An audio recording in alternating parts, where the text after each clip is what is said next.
Hey, what's up guys, WhirlXbow back here, and today I'm finally bringing you that Dead Man's Hand Warrior guide that I've been talking about for such a long ass fucking time. Before I get into things, I have a couple disclaimers I'd like to mention. First off, I'm not a pro by any means, neither at the deck building or at the deck. There are plenty of people that are better than me. I'm just giving you guys my opinion. Therefore, there might be a million flaws in my gameplay, and there might be a million flaws in my deck. I don't fucking know. This is just what I personally am running and what I find to be really good at the moment. So yeah. If you have any questions following this, be sure to ask them below, and I will try to get to every single comment. But if I can't, and if I don't, and I don't answer your question, I mean, fuck you? No, just kidding. Come ask me it on stream. I try to stream at least once a week. I'll be trying to stream every Saturday night. No guarantees if I will be able to, but I hope I will be able to. With school and whatnot, I'll sadly only probably be able to do 1 or 2 nights a week. But yeah, so now, also before we get into the actual guide, I'd like to mention that we are 3 weeks or so after the Scholomasters Academy expansion has been released. So if you're watching this after, like, say, 2-3 more sets, even 1 more set comes out, the list might be outdated. I will try to keep the one down below updated. Both, I guess this is a little bit of a spoiler, but the one that I'm currently playing, and then also the budget one. To be fair, my budget one's not that budget, but it's still a little bit more budget. So yeah, with that being said, let's jump right into the actual deck tech. Alright guys? Also grab a drink. Just don't forget that part. That part's really fucking important. You know, I always have a drink. I'm currently, as recording this, drinking a bubbly water. But yeah, hopefully you guys have a drink. Alright, let's jump right into it. Alright, so now with the disclaimers out of the way, let's get into the cards that I decided to play. So I'm going to start with what most people think is the main win con, and that would be the N'Zoth package. This package is really fucking good, and I personally think underrated.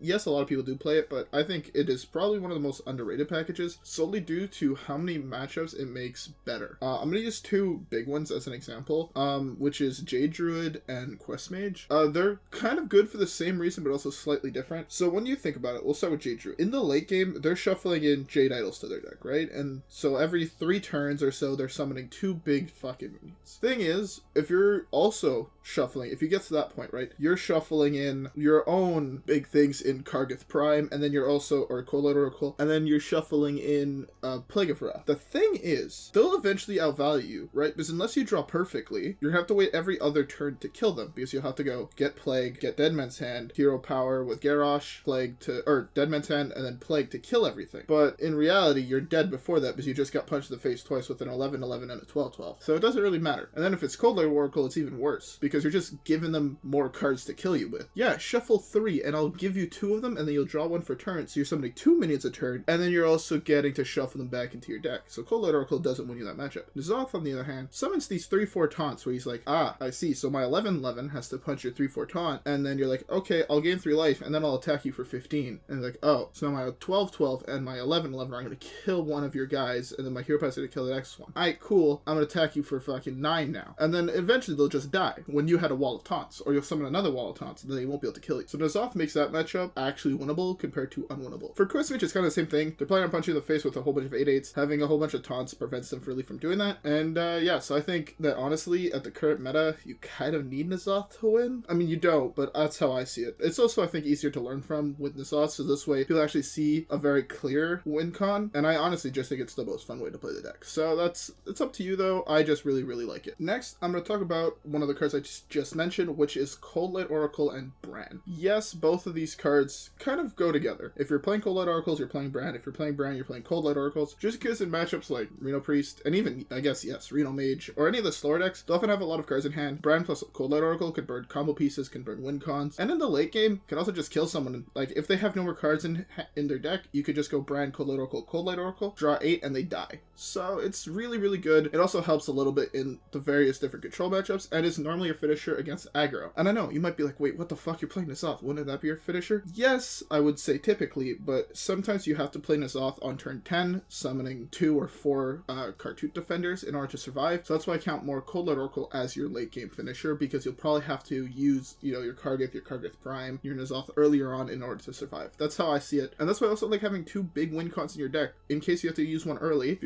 If you need to draw cards early, you could play Coldlight Oracles. If you want to burn cards, you can play Coldlight Oracles, but then you still have Azzinoth in your back pocket. And I guess even 3 with Kargath Prime being able to win you games in the late game because he's a 10-10 that gains you 10 health every time you kill something. So, you know, with those win cons out of the way, let's talk about how we get there. I kind of have these separated into 2 different things, which is a self-damaging package and then a board control package. So the self-damaging package is the minions are cards that either damage your own guys or cards that draw you cards off being damaged or whatever. Things that want to take damage. So I'm thinking like Risky Skipper, right? This might be honestly the best card Warrior has gotten in the game, period. This card for 1 mana is so much value, like an insane amount of value. Combos with a whole bunch of cards can theoretically wipe your opponent's board if they're small enough, and it's just so fucking good.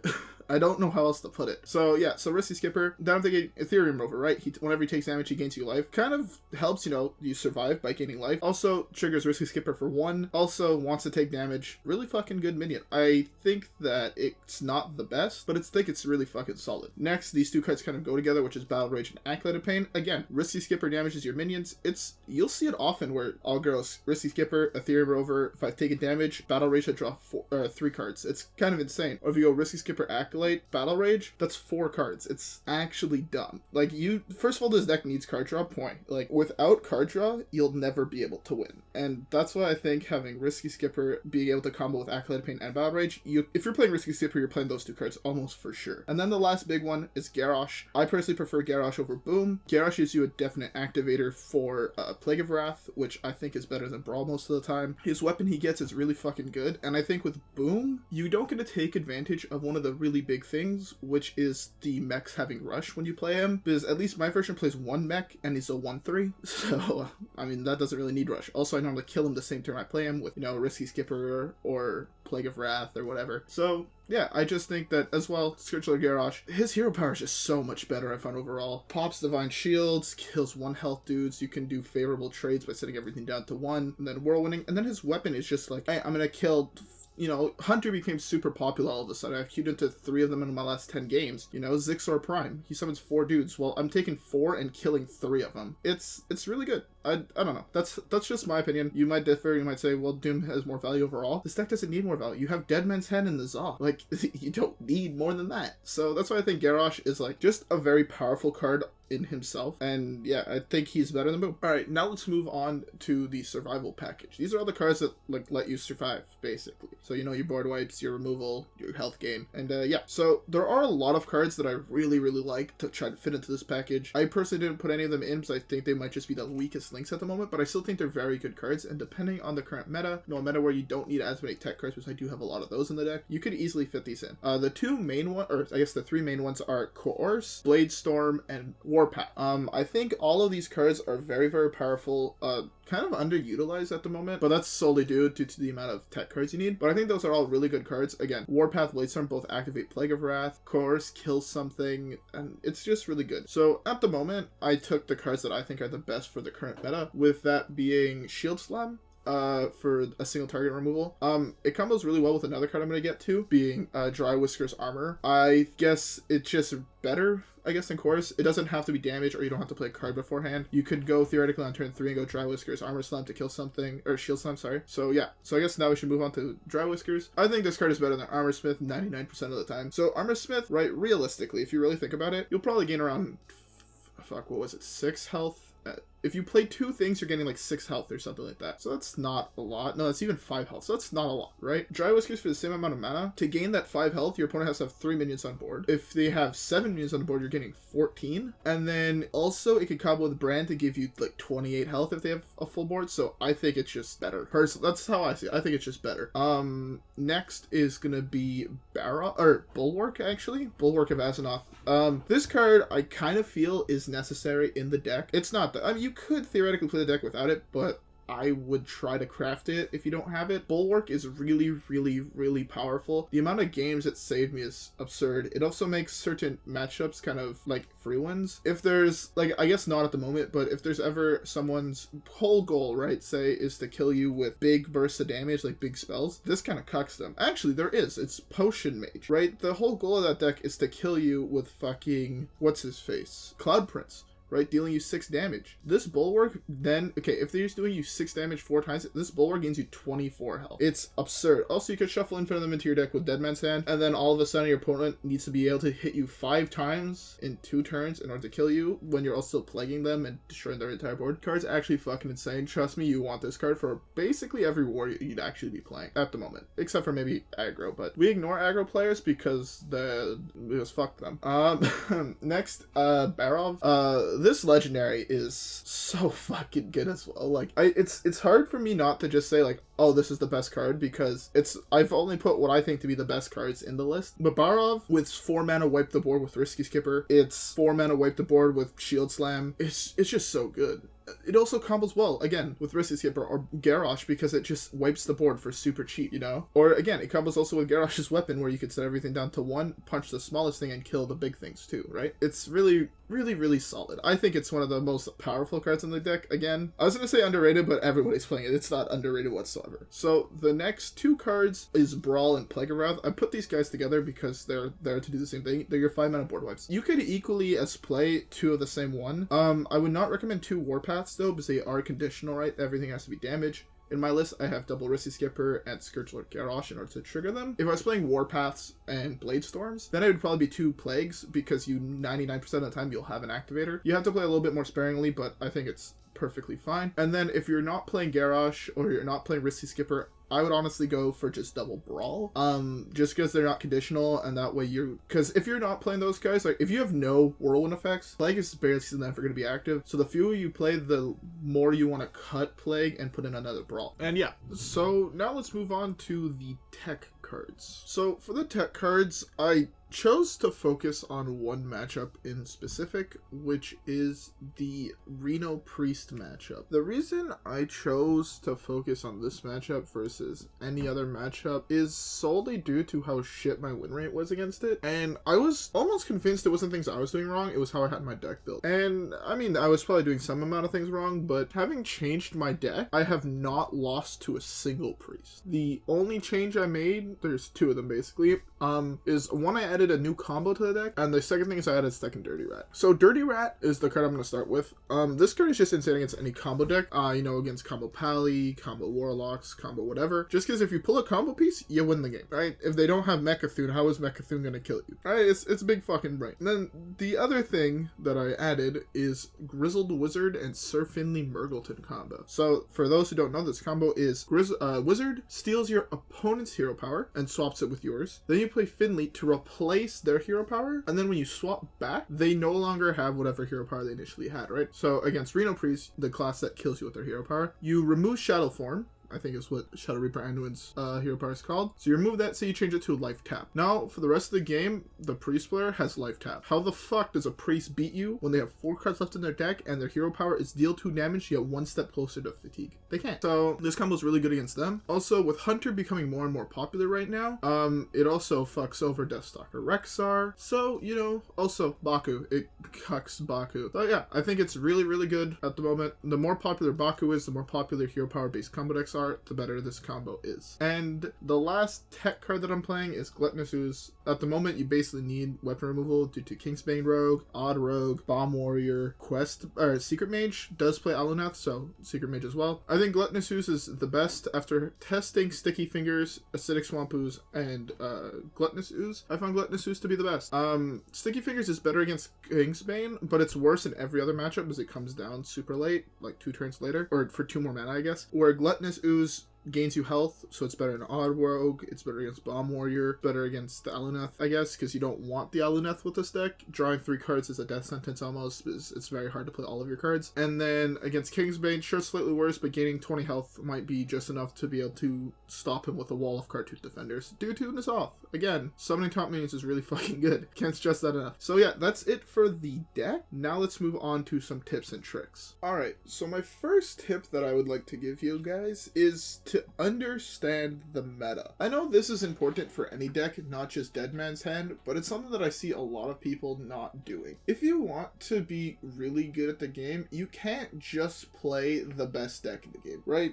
If you're just, say, right now the best deck in Wild is Reno Priest. If you just play Reno Priest but you don't understand the meta, you won't realize that people are actually trying to counter you now. So you have to be a lot more specific with how you're playing the matchup. So this is, I guess, a little bit more prevalent when you're playing a deck that's not necessarily top tier, but understanding like, okay, this is what I'm going to be facing. How do I want to tech my deck against it, right? You know how I said, right, that the meta was being overrun with Reno Priestess, so I'm teching very, very heavily for that. You know, if all of a sudden, if tomorrow that changed and it was Kingsbane Rogue, all of a sudden, best deck, every other game you're playing is Kingsbane Rogue, well, I'm no longer going to be playing necessarily the hero power change. I'm going to be instead playing, you know, another copy of Gluttonous Ooze and a Sticky Fingers in order to deal with Kingsbane. But this is a lot of things where people are just like, I'm gonna go to HS Replay, oh, I'm gonna go to Temple Storm, or whatever. I'm gonna go click meta, tier 1 top deck, I'm playing that deck. You can't just do that, because those decks are like, they're not necessarily teched for the meta. A lot of them are just cookie cutter, and then they'll tell you like, against this deck, cut this and put these in. So you really need to understand the meta in order to be able to, I find,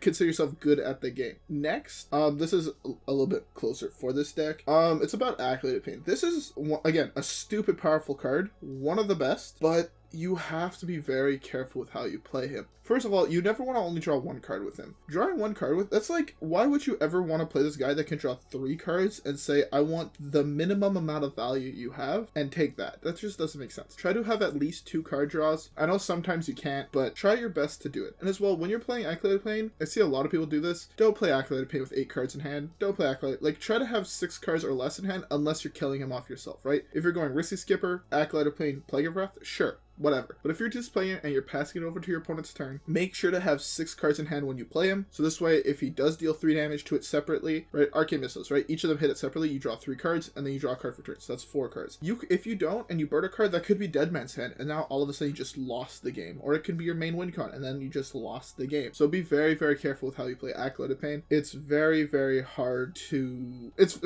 very, very easy to fuck up playing the card. Next tip that I would like to give you that's kind of also very important for this deck, but also to any control deck, is identify what your opponent is doing. So by this I mean, like, figure out if a mage is secret mage or quest mage. Sure, normally it's really easy to see quest mages will play quest on 1, secret mages won't play quest on 1, but there's ways to identify that even faster, right? Say if you're going first and you're holding Eternium Rover in hand, you might want to play it if it's secret mage, right? And then you might not want to play it if it's quest mage. So it's very important to be able to have other things to help you identify that, like if he mulls the left card in his hand or not. So quest mage will always keep the leftmost card in their hand. If you're using tools like Deck Tracker, it will show you if on the leftmost card, if it was Mulligan or not, with a little M. If it wasn't Mulligan, there's like a 60-80% chance, I would say, that it is quest mage, so you'd want to play as if it was quest mage. So there's all these little things that you have to do in order to win the game. So this, again, as I said, right, it ties into understanding the meta, because it also helps you, say, if we go back a while ago, when there were 6 druid decks in the top 10 where they all played 20 of the same fucking cards, but those 10 cards, as soon as you'd see one, you should know that, okay, this is a Malagos deck, or oh, this is a Togwaggle deck. So understanding the meta and being able to identify what your opponent is doing is super, super, super important. As well, this ties into my next point, which is specific for this deck, which is figure out what you want to shuffle into your deck in the late game. Whenever I'm playing this deck, I'm always thinking, what is the perfect shuffle? Because if you don't, say you're playing against a priest and you use all of your plagues and all of your brawls. All of a sudden you're playing against fucking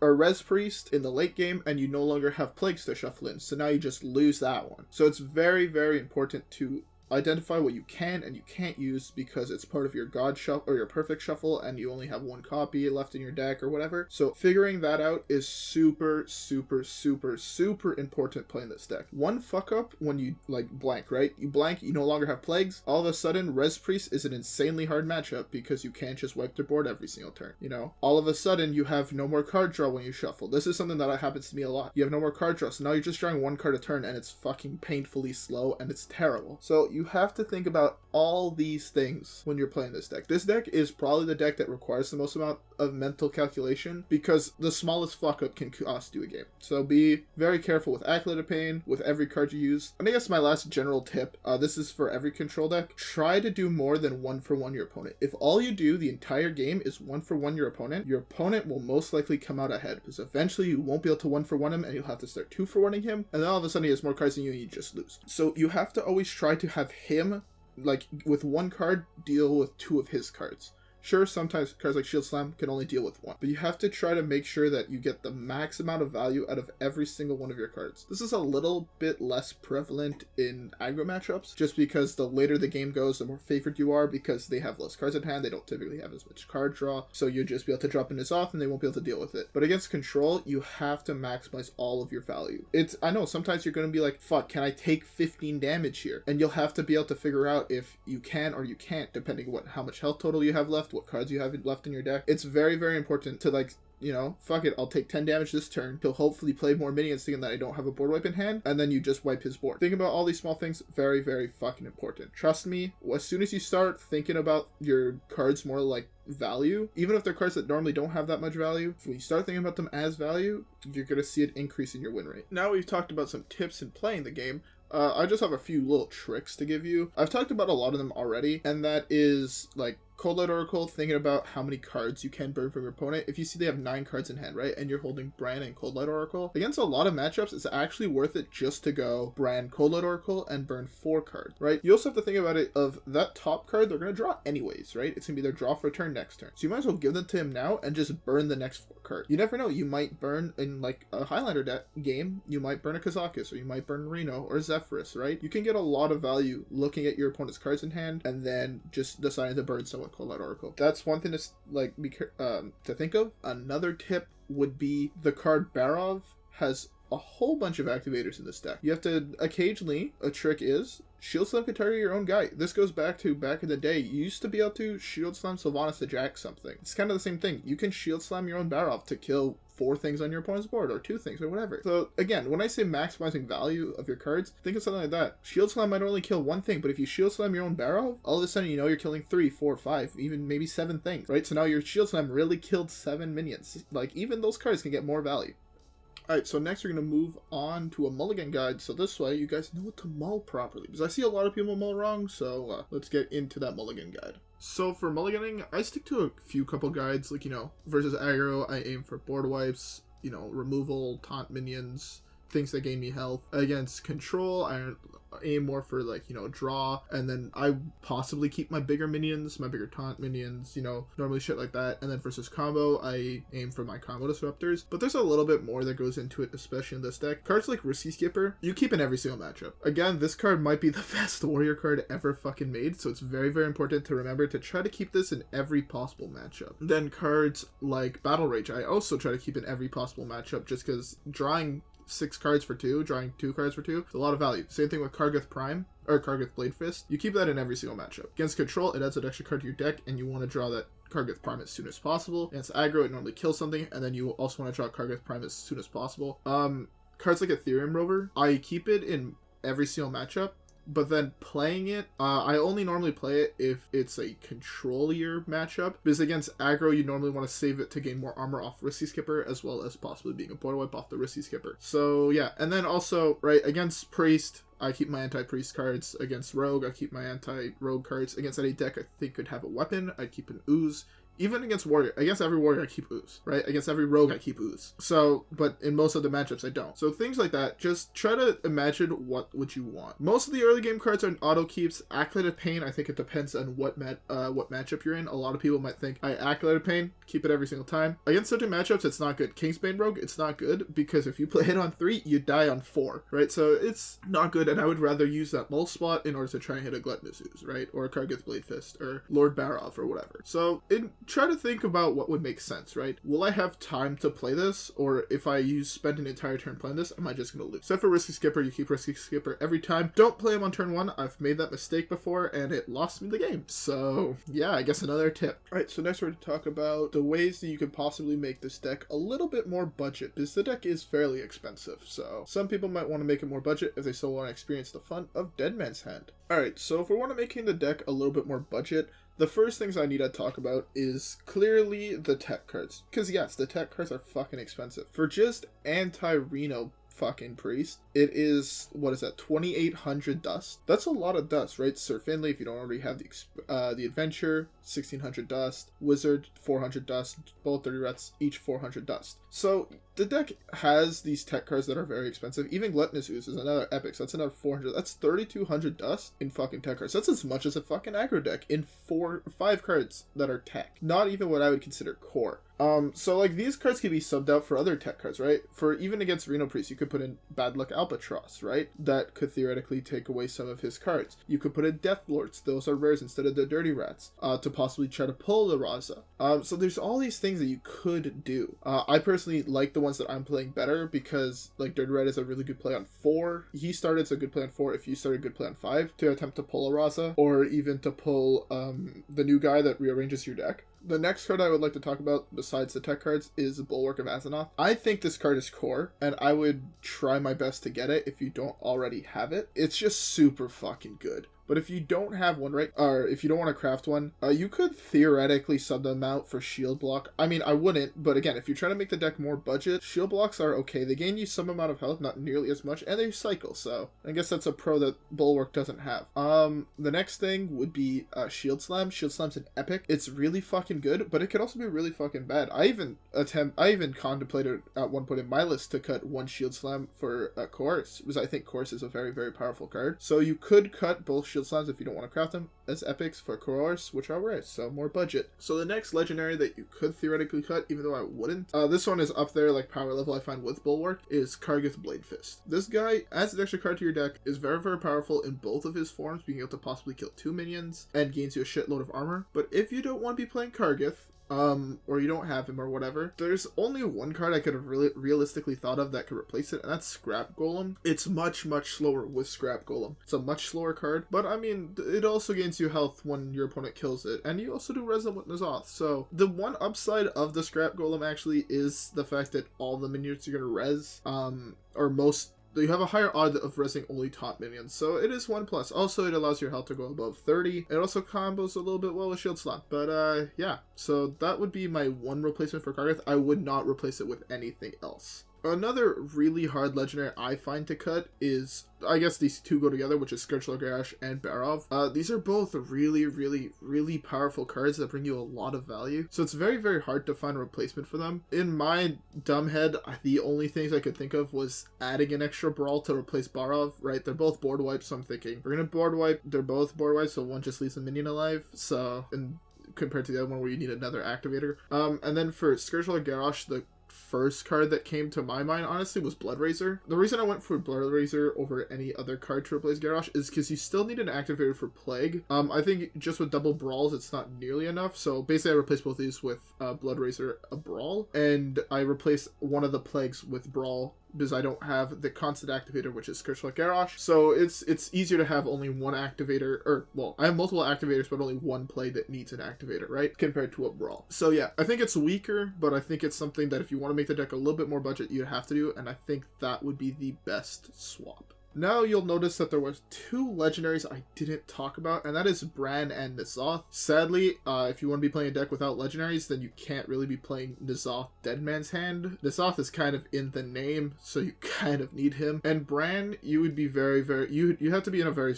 hard place to want to cut Brann. I think Brann is necessary, because it combos so well with Coldlight Oracle, and it combos so well with Drywhiskers. So I don't think you can actually cut the Brann or the N'Zoth. Also, sometimes if you had a Brann survive, you could also trigger N'Zoth Battlecry twice. That's not really a problem. You kind of do have a lot of taunt minions and whatnot in the deck, so or death rattle minions, I guess, so it will res them. But yeah, so those are the 2 legendaries that I think are necessary for the deck. The other ones are very, very powerful, and the deck is much weaker with them. I'm pushing that a lot because I don't want someone to say like, oh, I tried your budget list and I lost 15 games in a row. Yeah, no, I don't want that, so I'm going to warn you ahead of time that it is much weaker. Also, this deck takes a shitload of practice in order to get good with and to win. I think I lost 15 or 20 games straight when I first picked up the deck, like back when it came out in Knights of the Frozen Throne. So yeah, for other budgeting calls, you could replace Gluttonous Ooze with Acidic Swamp Ooze. You can replace Shield Slams with Chorus. You could replace, if you're playing Bladestorms, you could replace them with Revenge. Not that I do play Bladestorm on my main list, but you could be playing a Revenge as well. Anyways, so for a budget list, I did make one. I'm trying to compare both of them as best I can here, and I don't think I'm doing that great of a job. So you can look at it below. I'll link both deck lists below, so if you want to play them. But yeah, so check out both. Tell me which ones you want to prefer. You might have all the cards, you just want to try the budget list, and you might like it better. This deck is very customized to how I like to play, so again, if you don't like playing the same way I do, you might not like playing the deck, try someone else's list, try building your own list. The only main components is Dead Man's Hand, and then removal, and a win con, or a way to kill your opponent. So, heck, you can make your own list if you want. It takes a lot of work, but yeah. Alright, so now with all of that being said, this is the end of the guide. I hope y'all found it super helpful, or even a little bit helpful. I honestly found making this kind of helpful, and I think that it made me think about certain things that I took for granted due to experience. So actually reflecting on everything, I find it kind of helped a little bit. Again, I kind of want to push the things as I'm not a pro by any means. I don't think my list is the best. I mean, I do, but I don't. I'll acknowledge it's not the best, although I find it's the best because it's how I like to play it. It's very customized to me. So yeah, again, tell me below if you found it helped whatsoever. Tell me below if it also didn't help. Tell me what you would have changed. Tell me what you think I should improve on in building deck techs and whatever. So yeah, I hope y'all enjoyed the video. At least, if you didn't find it useful. I hope you all rep the gang in order to get your box of cookies, like I always say. I really hope you guys had a drink. This was a long-ass video. At least it was a long-ass time to record this. And, yeah, anyways, I'll see you guys in the next video where we're going to be playing a different deck that's not Dead Man's Hand. I know y'all fucking tired of this deck by now. Definitely. I guess I'll see you guys in the next one. Peace.